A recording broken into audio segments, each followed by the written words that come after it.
Magandang araw mga kaibigan.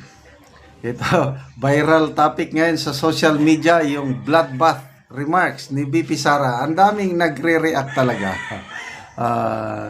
Ang pagkakaintindi nila ay talagang literal na dadanak ng dugo at maliligo ka sa dugo. Ay nako. Ito, may post si Sas Rugando sa SOT 38 minutes ago. Sabi niya,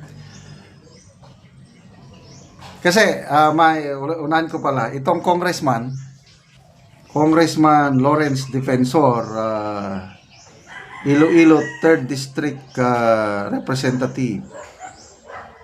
I think isa siya sa, correct me if I'm wrong, isa siya sa mga prosecutor. Literal ang pagkaintindi niya sa bloodbath. Kaya sinabi niya na bad example daw ni si BP Sara sa mga youth na nag-idolize sa kanya. Ito ang statement ng kongresista. Saying that she wants a bloodbath. That attitude has no place in government. It's a terrible example to the youth who are watching her. And many Filipinos look up to her, idolize her. That's a terrible example. Ako? Wala. Hindi daw magandang halimbawa ang ating Vice President. Paano na lang yung mga tao na naghuhumiyaw na every time na o everywhere na mapunta siya naghuhumiyaw magpa-selfie sa kanya. Anyway, mamaya natin pag-usapan. So, ito ang reaction naman ni Sas sa SOT. I think what is bad example for the youth is having a bad comprehension of figurative speech or language that has no place in government. Comprehension is necessary prerequisite for a scientific revolution, which is the groundwork of an industrial revolution and most importantly of artificial intelligence revolution. Comprehension is fundamental.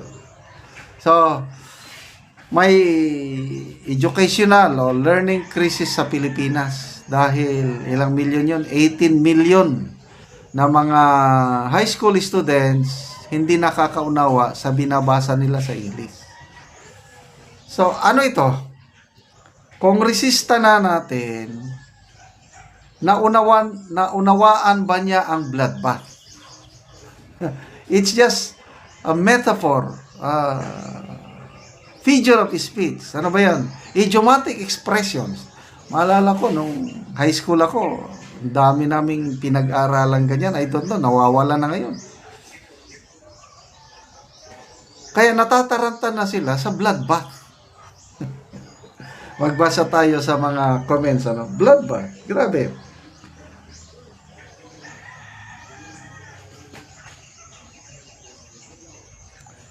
Mir Iro, sabi niya, reading comprehension at 10%. Yung kongresista. Val Villanueva, sa wrestling, get it on.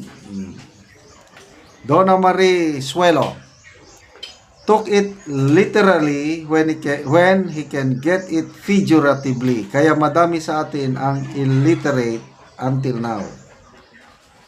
Ann Gendrala, ang bloodbath is an idiom. Sa Tagalog, madugong labanan. I am sure you have heard this. Yes. Nako, madugong labanan dyan. Example, mga kahit sa politika, yung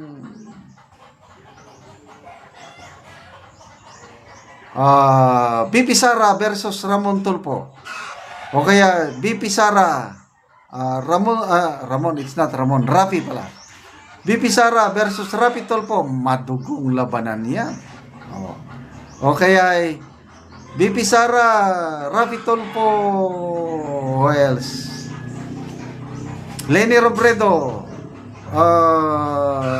Martin Romualdez, apat. Nako, madugong labanan yan. It's a bloodbath. Ganon ang ibig sabihin ng bloodbath, madugong labanan. Kailang hindi ibig sabihin na dadanak po ang dugo Ay, nako.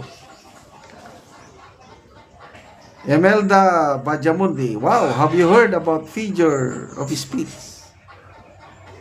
Ito na yung sinasabi kong problema sa bansa.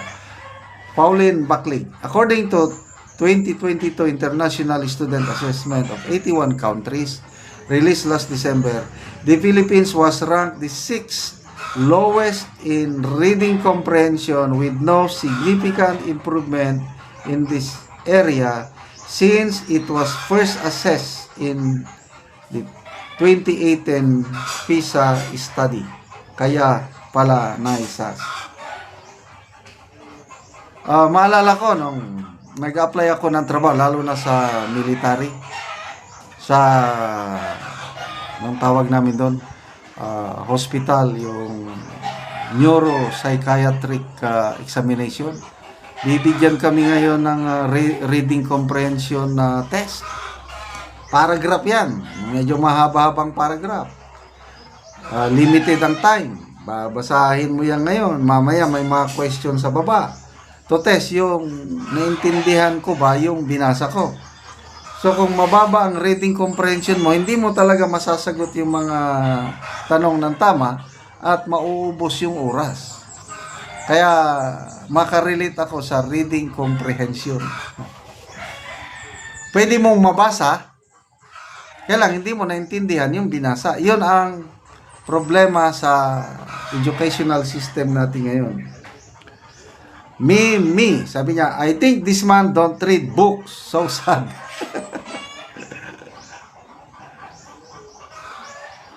Kaliza Apari, that statement confirms the Philippines' problem with comprehension. Okay, mas mabuti pa ng kaunti si Jose Claire Castro.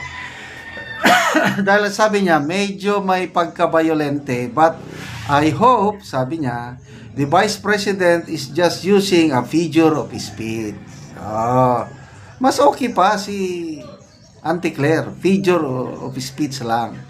Medyo malala din si Attorney Laila de Lima dahil sabi niya, if someone's blood is to be spilled,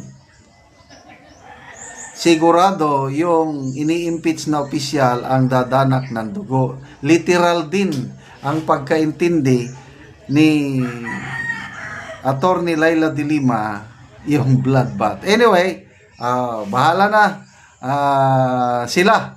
Basta tayo, naiintindihan natin na figure of speech lang yung sinasabi ni BP Sara na bloodbath. Okay, salamat sa inyong pagsubaybay sa channel natin mga kaibigan.